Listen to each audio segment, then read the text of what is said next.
All right, welcome back to week 2 of the Verb Goal Setting Challenge. Thanks again for being with us. And as a reminder, we're going to be doing this every Monday for the rest of the month. So last week we did some pre-work. This week we're doing a AAR, after action report. We're going to lean into some intent and desired end state next week, and then top it off with setting a plan, kind of bringing it all together and making this stuff happen. So this week, as I said, we are leaning into an AAR, after action report. This is a pretty standard practice across the military, ground, air, sea, land. Everybody does it. In the air world, we call it a debrief.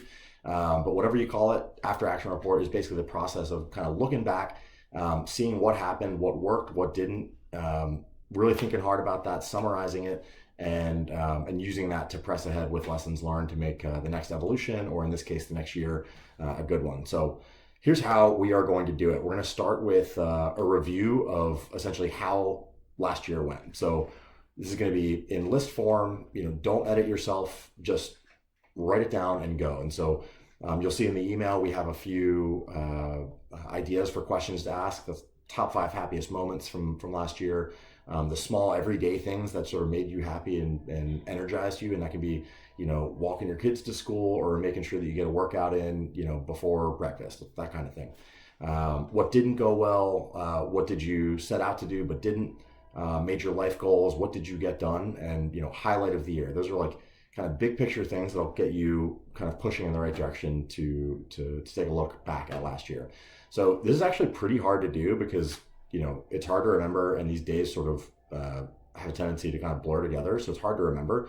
So a few pro tips: if you use a calendar like a Google Calendar, or a written journal, something like that, take a few minutes to sit down and review week by week how you spent your time. Write down the things that you really love doing, and also the things that you look at in your calendar, you're like, man, I freaking hated that. Also consider looking through your photo album to see sort of where the fun was, where the joy was, and looking back, where did I have a great time, and what would I like to do more of?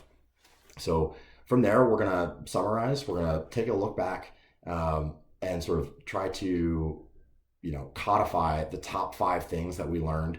And that's essentially starting with lessons from your professional experiences, looking back at the disappointments, the roadblocks that you faced, and really write them out and think hard about what about those things were either incredible and fulfilling and energizing, or not.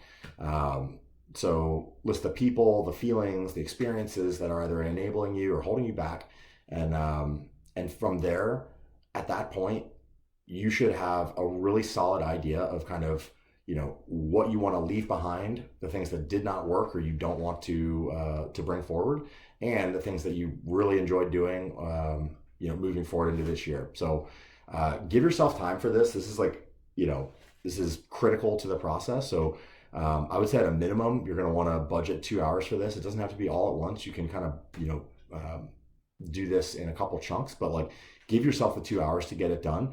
And you will be ready to show up to set, your desired end state and your intent for next year, and build a plan for it. So again, thanks very much for being here and for doing this. This is awesome. We're stoked to have you, and we'll see you next week.